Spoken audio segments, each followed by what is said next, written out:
엘리야는 위대한 선지자입니다. 구약 성경에서 선지자 한 명을 꼽으라고 한다면 단연 엘리야를 꼽겠지요. 갈멜산에서 진짜 하나님은 누구신가? 라는 그 근본적인 질문 속에서 바알 선지자들, 아세라를 섬기는 선지자들 850대 1로 영적 전투가 벌어졌습니다. 그때 엘리야에게 두려움과 떨림이 있었겠지만 하나님의 영이 임했고 담대함으로 그렇게 하나님께 구했을 때에 하늘로부터 불이 임했고 여호와 하나님이 참 하나님이심이 드러났고 또 온 이스라엘이 그것을 목도했습니다. 그러나 그런 엘리야도 이세벨의 협박 가운데 비록 힘이 있는 왕후이긴 하지만 한 사람의 그 협박 한마디에 무너져 내리지요. 감히 우리 선지자들 850명을 죽여?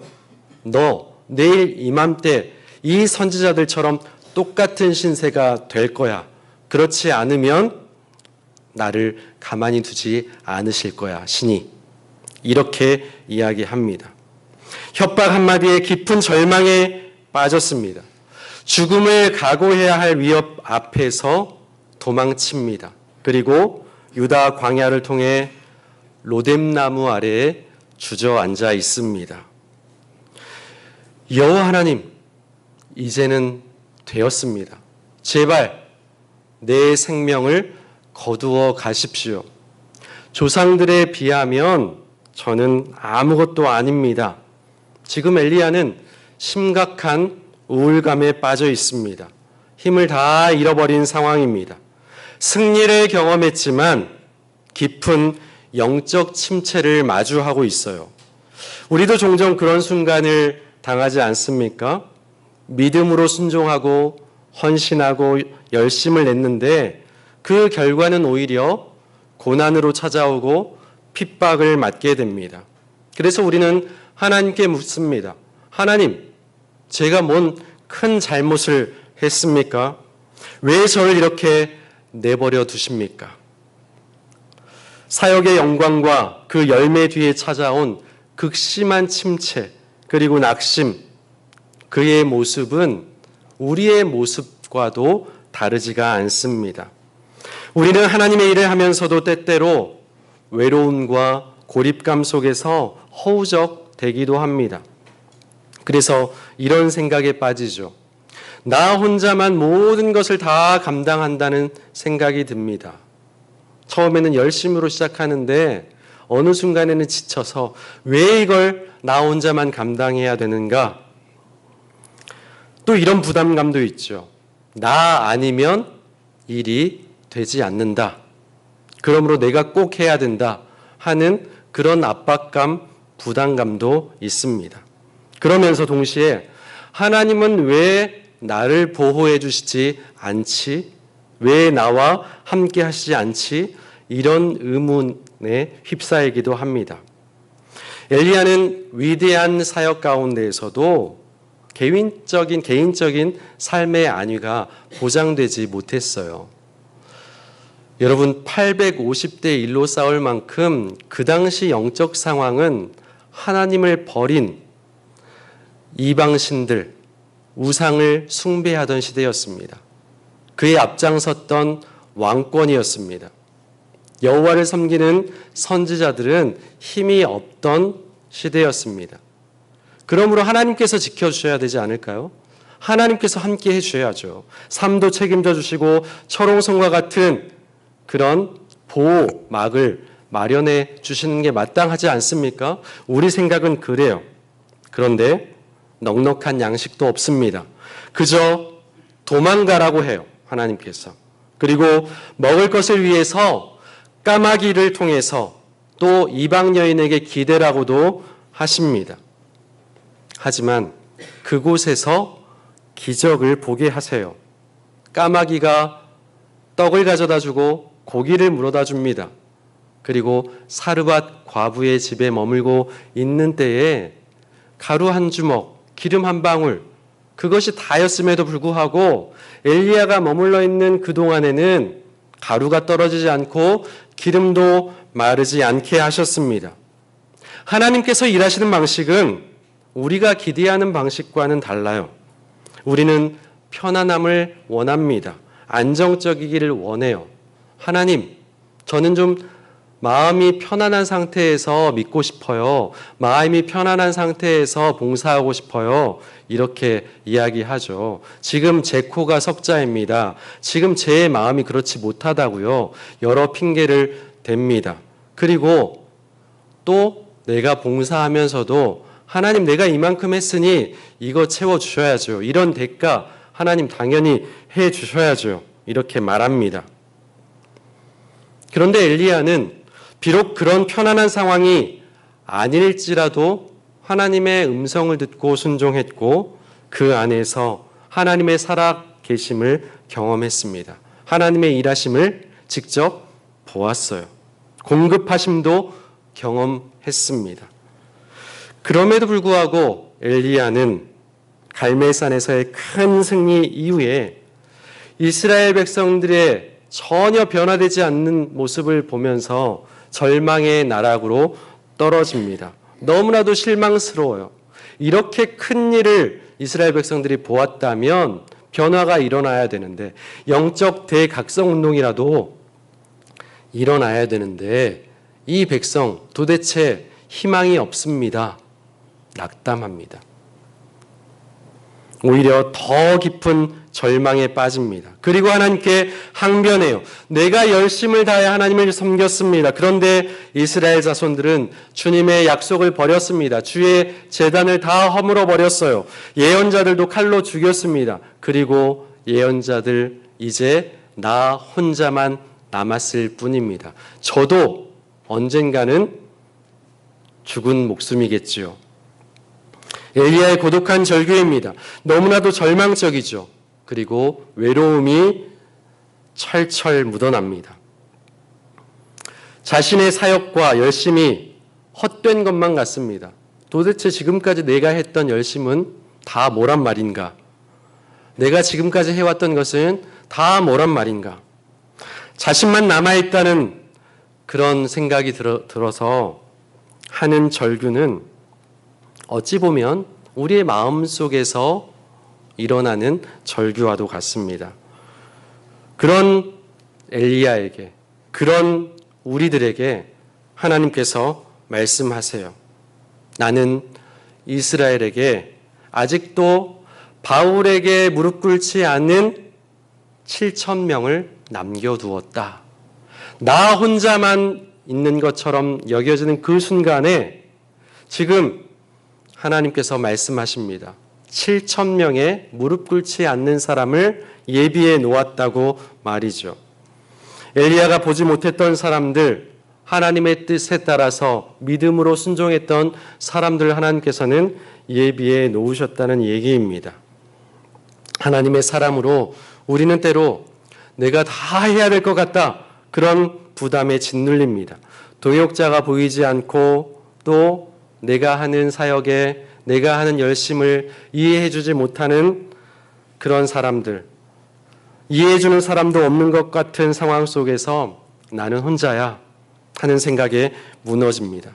그러나 하나님은 우리가 지쳐있고 낙심하고 더는 앞으로 나아갈 수 없다고 느낄 때 이미 앞서 일하고 계십니다.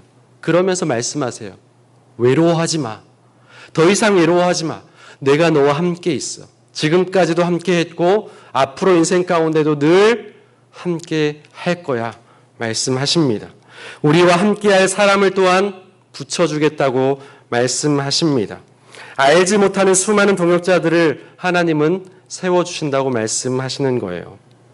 엘리야가 낙심 가운데 주저앉았을 때 하나님은 천사를 보내셨잖아요. 그리고 그를 일으켜서 호렙산으로 이끄십니다. 그리고 거기서 하나님은 새로운 명령을 내리세요. 15절 16절 말씀을 보면 너는 다시 길을 돌이켜 다메섹으로 가라. 하사엘에게 기름 부어 아람의 왕이 되게 하고 예후에게 기름 부어 이스라엘 왕이 되게 하고 엘리사에게 기름 부어 너를 대신할 예언자가 되게 하라 말씀하세요. 절망하고 있을 때인데, 무너져 있는 때인데 하나님은 당신의 일을 멈추지 않으시고 뭐라고 말씀하십니까? 그의 약함을 질책하지 않으시면서 엘리야를 회복시키신 후에 오히려 사명으로 인도해 내십니다. 사명의 길을 다시 한번 걸으라고 말씀하십니다. 우리가 신앙생활 할 때 낙심할 때가 있습니다. 하나님은 우리가 주저앉은 그 자리에서 회복시키실 뿐만 아니라 다시 사명의 자리로 불러내십니다. 단, 그 사명은 이제 더 이상 혼자가 아니라 함께하는, 동역자들과 함께하는 사명의 길이라는 데 있습니다. 하사엘은 아람의 왕, 시리아의 왕이죠. 이 이스라엘의 교만, 이스라엘의 불순종을 징계하는 도구로 하나님께서 삼으시기 위해서 시리아의 왕이었던 아람에게 기름 부어 세우라고 이야기하십니다. 그리고 예후에게 아합 왕가의 죄악을 심판하는 이스라엘의 왕으로 세우라고 말씀하세요. 엘리사는 엘리야의 뒤를 이을 영적 후계자로 세우게 하십니다. 별것 아닌 사명처럼 보이십니까? 동역자들을 하나님께서 불러내시고 그들에게 기름 부어 세우라는 사명을 허락해 주세요. 이 세 사람은 각각 정치적, 군사적, 영적 영역에서 하나님의 공의와 뜻을 이루어 나갈 하나님의 사람들입니다. 하나님은 엘리야의 연약함을 아셨어요. 그의 한계를 인정하시고 그를 대신하여서 사역할, 또 그와 도와서 함께할 동역자를 준비시켜 주신 것입니다. 그들을 세우기 위한 통로가 되게 하세요. 그것이 하나님께서 일하시는 방식, 우리에게 은혜를 부어주시는 방식입니다.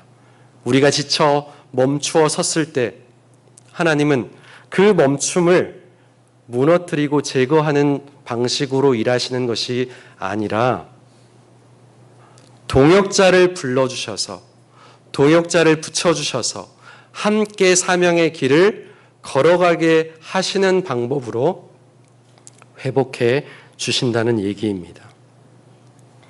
19절에서 21절은 엘리사가 엘리야에게 부름을 받는 장면이지요. 엘리야는 하나님의 말씀대로 아벨 무홀라에 가서 엘리사를 부릅니다. 엘리사에게 다가가 자신의 겉옷을 던져요. 이 겉옷을 던지는 것은 무엇을 의미합니까? 요즘으로 말하면 아마 성의, 가운을 벗어서 던지는 것과 같은 겁니다. 자신의 사명, 예언자로서의 권위, 그것을 이양해 준다는 의미이죠. 사역을 계승하기 위한 행위였습니다. 엘리사는 깜짝 놀랐을 거예요. 그런데 결국 놀라운 결단을 합니다. 소 12쌍을 잡아서 일하고 있었던 도중이었습니다. 그 한 쌍을 잡아서 쟁기를 불태워 고기를 삶고 사람들에게 나누어 먹였어요. 여러분, 쟁기를 다 불태워 버렸다는 것은 무엇을 말하는 것입니까? 자기의 일터, 자기의 삶의 터전이 되는 모든 것을 다 내어 던졌다는 것을 말하는 거예요. 되돌아갈 수 없는 결단입니다. 가진 것을 태워 없애고 직업을 포기하고 하나님의 길을 따르겠다는 고백이에요. 이 장면은 엘리사에게도 중요한 장면이지만 엘리야에게 있어서도 굉장히 중요한 장면입니다. 단순한 동역자 모집이 아니에요. 자신의 한계를 고백하고 다음 세대를 세우는 엘리야의 변화를 보여주고 있습니다. 이제 그는 내가 감당해야 된다, 나 혼자만 있는 것 같다 라는 느낌에서 벗어나서 왜 나 혼자지? 라는 착각에서 벗어나서 하나님께서 함께 세우신 자들을 인정하고 내 옆에 붙여주신 동역자와 함께 이 길을 걸어 나아갈 수 있는 그런 믿음의 고백을 할 수 있게 하셨다는 얘기입니다. 사랑하는 성도님 여러분, 우리도 인생의 어느 지점에서 내가 다 감당해야 한다는 생각, 그것을 내려놓아야 합니다. 우리가 한계를 인정할 때, 우리의 연약함을 인정할 때 하나님은 우리에게 새로운 사람들을 붙여주실 것입니다. 그리고 하나님의 일을 감당하기 위해서, 함께 그 일을 감당하기 위해서 사명의 길로 우리를 불러주실 것입니다. 엘리야가 다시 일어날 수 있었던 것은 혼자 싸우는 싸움이 아니라는 사실을 깨달았기 때문이에요. 혹시 지금 지친 마음으로 이 자리에 나오셨습니까? 도망치듯 예배의 자리에 나오셨습니까? 내 안에 낙심과 무력감으로 쌓여있지는 않습니까? 엘리야가 그랬잖아요, 지금. 그러나 하나님은 그를 정죄하지 않으셨습니다. 낙심과 지친 상황 가운데 나온 우리의 연약함을 하나님께서 아세요. 그것을 질책하지 않으십니다. 엘리야는 하나님만 바라보며 혼자 사역해 왔습니다. 하지만 그에게도 지치는 순간이 있었고 우리도 마찬가지입니다. 신앙생활하는 데 있어서 또 가정에서 또 일터의 부담 속에서 너무나도 쉽게 지치고 무너지기도 합니다. 그러나 하나님은 말씀하세요. 너를 대신할 자를 준비해 놓았다. 너와 함께할 자를 예비해 놓았다. 내 길을 떠나라. 내가 함께할 것이다. 지금까지도 너를 붙들었고 앞으로도 넓은 사역의 길로 인도할 것이다 말씀하십니다. 엘리야는 마침내 그 말씀을 듣고 일어납니다. 자신이 하던 일을 다른 이들에게 맡기고 또 사역을 분담하기도 하고 위임하기도 하면서 자신의 사명을 꿋꿋하게 감당합니다. 영적 침체기에 있을 때 엘리야처럼 우리도 지금의 상황을 판단하기 어려울 때가 있습니다. 영적 침체의 상황 가운데서는 도무지 뭘 해야 될지 지혜가 생기지 않아요. 판단이 들지 않습니다. 그럴 때 무엇이 가장 중요합니까? 이때 필요한 것은 하나님께서 지금까지 함께 해주셨던 그 사건, 하나님께서 베풀어 주셨던 그 은혜의 시간을 기억하는 겁니다. 하나님의 은혜를 기억하는 것은 회복의 출발점입니다. 그리고 회복으로 인도하시는 하나님을 마주해야 돼요. 하나님을 마주하려면 하나님의 말씀 앞에 계속 직면해야 합니다. 날마다 우리에게 속삭이듯 말씀하시는 하나님의 음성을 우리는 직면해야 돼요. 결국 성도의 진정한 회복은 나를 이 땅에 부르신 그 부르심의 뜻을, 왜 하나님께서 나를 이 땅에 부르셨는지, 왜 하나님께서 나에게 사명의 길을 걸어가라고 하시는지, 하나님께서는 우리를 사명의 그 때를 다 마칠 때 불러 가십니다. 아직 하나님께서 우리를 부르시지 않으셨다는 것은 여전히 우리가 감당해야 될 하나님의 사명이 있다는 뜻이에요. 우리는 지금도 하나님의 사명을 감당하는 하나님의 사명자들입니다. 이 사명의 길을 깨달을 때 온전한 회복의 완성이 되는 것입니다. 엘리야가 진짜 마지막으로 남겨진 그 사명을 깨우쳤을 때 완전한 회복을 경험했듯이 우리를 부르신 하나님의 온전하신 계획과 뜻을 발견할 수 있기를 바랍니다. 감정은 공격을 당할 수 있습니다. 기억은 왜곡될 수도 있어요. 그러나 말씀으로 하나님의 임재를 경험한 성도들은 그 자리에 머무를 수 없는 것입니다. 하나님이 주시는 새로운 사명의 길로 나아갈 때 비로소 회복이 되는 것입니다. 사랑하는 성도님 여러분, 오늘 우리가 이 본문을 묵상하며 붙들어야 할 진리는 이거예요. 하나님은 우리의 고뇌와 절망을 이해하십니다. 그리고 우리의 한계를 넘어 하나님의 계획을 이루십니다. 우리가 그것을 내려놓았을 때, 우리의 연약함을 내려놓았을 때 하나님은 더 넓은 사명의 문을 열어주십니다. 혹시 이 자리에 낙심한 마음으로 예배하고 계시는 분이 계시다면 하나님께서 말씀하시는 그 음성을 들으시기를 바랍니다. 다시 일어나라. 너는 혼자가 아니다. 나는 너를 위해 일하고 있다. 그의 고뇌는 끝이 아니라 새 사명의 출발점입니다.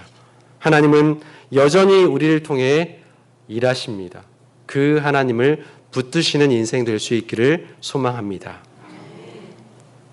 하나님 아버지, 지치고 낙심한 우리에게 오늘도 말씀해 주시니 감사합니다. 홀로 남겨져 있다고 느껴질 때, 홀로 싸우고 있다고 느낄 때 이미 예비된 하나님의 사람들을 보게 해주시고 내가 아닌 하나님의 능력이 이 일을 이루게 하심을 신뢰하게 해 주옵소서. 주의 음성을 따라 다시 사명의 길을 떠나게 해 주옵소서.